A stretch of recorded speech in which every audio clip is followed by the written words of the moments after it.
আমাৰ কলগছ হৈ আছে যোনটোৱে বেছি গুটি মানে পইণ্ট বেছি হ'ব সেই জিকিব যোনটো হাৰিব তাকে ময়দাখন হ'ব এই আলিখা এয়া চক এই আলিখা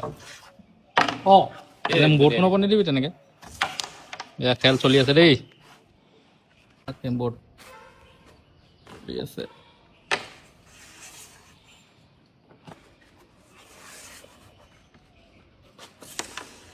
ইমান গুটি দিছো তোক এইজন দেই তিনিবাৰ এতিয়ালৈকে ময়দাখন হ'ল এই 4 নম্বৰ বাৰত হৈ দিব এতিয়া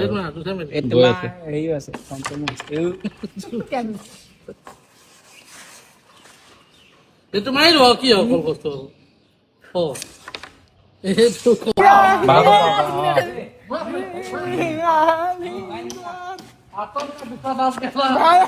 আতংকা দুসৰাম ভাইয়া